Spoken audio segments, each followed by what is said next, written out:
Now let us say we have a situation where we have many pieces of code, and now we want to execute only one of them. Okay, then in this case also we can use if statement along with if, else if, and then else. Now let's see how to execute this.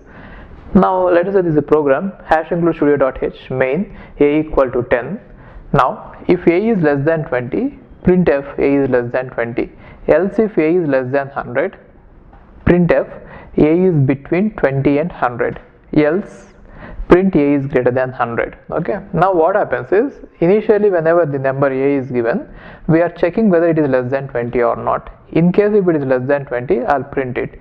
In case if it is not less than 20, then I'll check whether it is less than 100. If this happens to be true, then what is the meaning? It is definitely greater than 20 and less than 100. Therefore, it is between 20 and 100. So that is what I am going to print here. Otherwise, if this condition is also false, then I can declare that a is greater than 100. Got it? Now, the syntax of this one is like this. See this? If and then else if and then else. So here I have given you only one else if, but then you can have any number of else ifs, which means you can have if, else if, followed by else if, followed by else if, followed by else if. I can have any number. Okay, now if boolean expression 1, so these are the statements and these will be executed, this block will be executed only if boolean expression 1 is true. In case if boolean expression 1 is true, then these statements will be executed, and without executing any of these, we go to the end, which means we don't check this condition, we don't execute these statements, no checking, no execution, we directly go to the end, right? Otherwise, which means if this is false, only in this condition, only in that case, we go and execute this.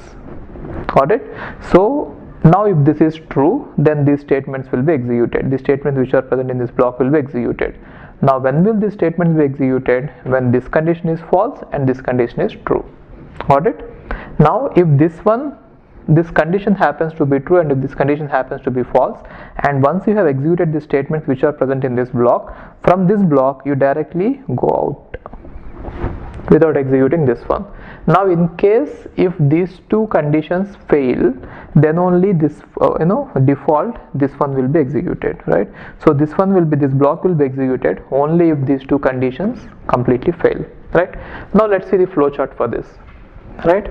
Now condition 1, let us say you have like this: if condition 1 is there and then some statements are there, and let us say these statements are represented by block A, and then you have else if condition 2 is there and then some statements are there, let us say these statements are represented by block B, and then you have else, and in this else let us say there is block C. Okay, now how will this one execute is, first we are going to check condition 1, so condition 1 will be checked here. In case if this condition is true, then the statements A will be executed. Okay, if this condition is false, then we are going to check condition 2, right? Therefore C2 will be checked here. In case if this condition happens to be true, only in this case, if this condition happens to be true, then we are going to execute the code which is present in block B, right? In case if this also happens to be false, then we are going to execute the else code, which means block C. Now if you observe it, if you have to execute this code, both of them have to fail. If you have to execute this code, this has to fail and this has to pass.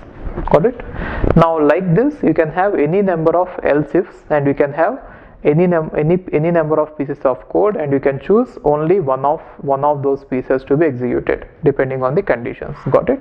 Okay. Now here few things you have to notice is, this else is not always mandatory. You could write only if, or if with else if, right? Or if with else if and then else, right? So it is not always required that you should write else or else if. So, and also you can have nested blocks, which means I can have a if, and then inside a if I can have one more if, and along with that I can have else, right? And inside this if I can have one more if, like this. So you can have any nesting. So whenever we come across some interesting programs, I'll examine those things. Okay, fine.